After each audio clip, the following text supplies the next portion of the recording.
అందరి కరతాళ ధ్వనుల మధ్య స్వాగతం పలుకుతూ మిమ్మల్ని అందరినీ ఉద్దేశించి మాట్లాడవలసిందిగా రిక్వెస్ట్ చేస్తున్నాను. ఇంకొకసారి సరిపోదు చప్పట్లు.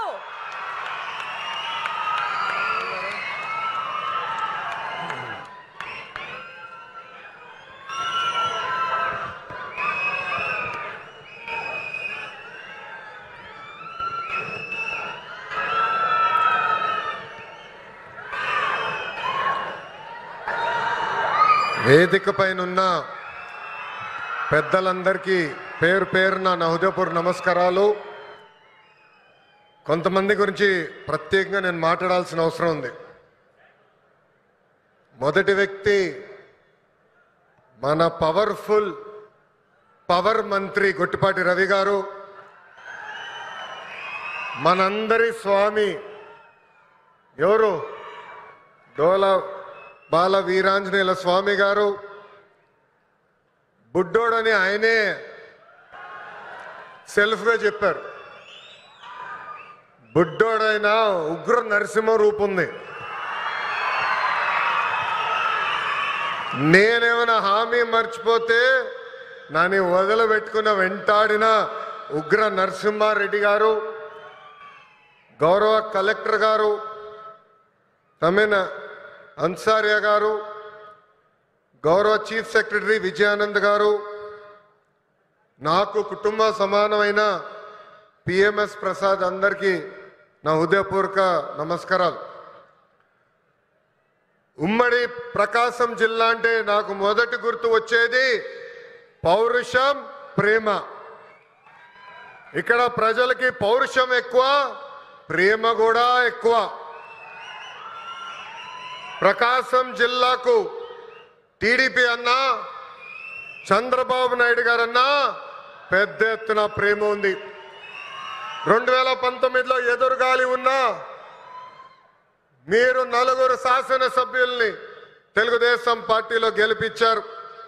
2024 ఎన్నికల్లో 10 సీట్లు తెలుగుదేశం పార్టీని గెలిపించారు. యువగలం పాదయాత్ర చేసినప్పుడు ఇక్కడ ప్రజల కష్టాలు నేరుగా నేను చూశాను. ప్రకాశం జిల్లాలో యువగలం ఒక ప్రభంజనంగా నడిచింది. వాస్తవంగా ఆంధ్ర రాష్ట్ర చరిత్రలో మార్పు మొదలైందంటే అది 2022లో ప్రకాశం జిల్లాలో జరిగిన తెలుగుదేశం పార్టీ మహానాడని సభాముగా తెలుపుతున్నా.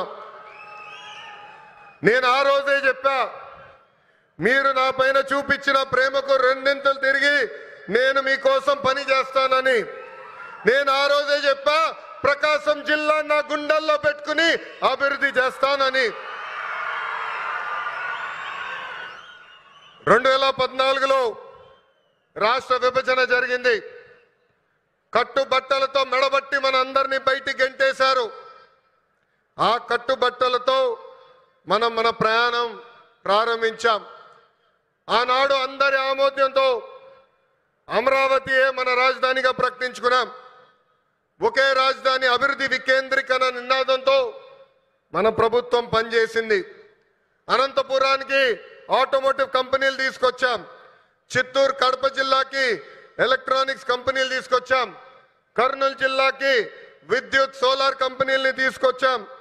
ఇంకో పక్కన ప్రకాశం జిల్లాకి అతి పెద్ద పేపర్ మిల్ తీసుకొస్తే గత ప్రభుత్వం ఆ కంపెనీని తరిమేసింది. ఆక్వా రంగాన్ని ప్రోత్సహించాం. ఇంకా ఉత్తరాంధ్రని విశాఖపట్నాన్ని ఏకంగా ఐటీ ఫార్మా హబ్గా కూడా మనం తయారు చేసుకున్నాం. ఇంకా 2019 నుంచి 24 వరకు ఏం జరిగిందో నాకన్నా మీకే బాగా తెలుసు. ఆంధ్ర రాష్ట్రంలో ఒక విధ్వంస పాలన నడిచింది. కొత్త కంపెనీలు తీసుకురాకపోగా ఉన్న కంపెనీల్ని పక్క రాష్ట్రానికి తరిమేసే పరిస్థితి. ఒక లూలు, అమర్ రాజా, హెచ్ఎస్బిసి లాంటి సంస్థల దగ్గర నుంచి చివరి జాకీ కంపెనీ దగ్గర నుంచి కూడా వాటాలు ఇవ్వలేదని వాళ్ళని తరిమేసే పరిస్థితి మనందరం చూసాం. నేను ఆ రోజు ముఖ్యమంత్రిగా ఉన్న పులివెందల ఎమ్మెల్యేకి ఛాలెంజ్ చేశా, మీరు తీసుకొచ్చిన ఒక్క కంపెనీ పేరు చెప్పమని. ఇప్పటికి కూడా అక్కడి నుంచి సౌండ్ రాలా.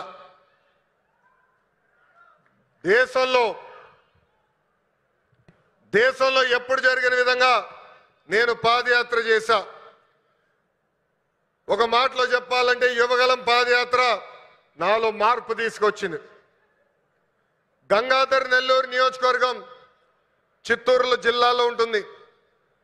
ఆ నియోజకవర్గంలో పాదయాత్ర చేస్తున్నప్పుడు ఒక రోజు రాత్రి చివరి గ్రామం అక్కడ నేను నడుస్తున్నప్పుడు ఒక తల్లిని చూసా.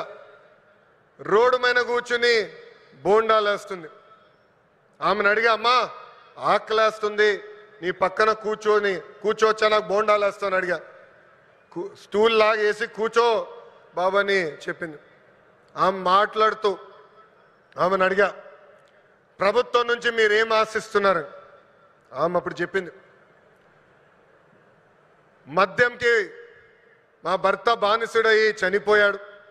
30 సంవత్సరాలుగా నేను ఇక్కడ కూర్చుని బోండాలు వేస్తున్నాను. రూపాయి జమ చేర్చి మా 2 బిడ్డలు చదివించాను.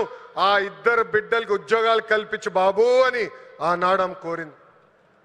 ఇప్పుడు కూడా బాగా గుర్తు ఆ కోరిక.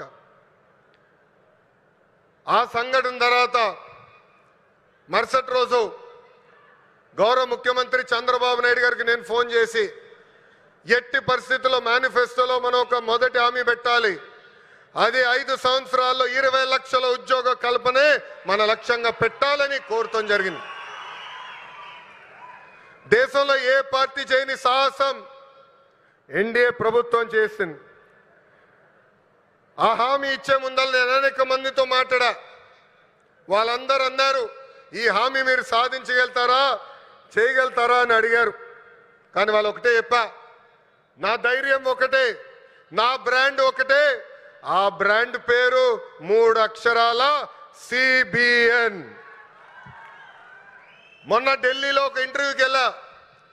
అక్కడున్న విలేకరు నన్ను అడిగాడు, తెలంగాణకి హైదరాబాద్ ఉంది, తమిళనాడుకి చెన్నై ఉంది, కర్ణాటకకి బెంగళూరు ఉంది, ఆంధ్ర రాష్ట్రానికి ఏముందని అడిగారు.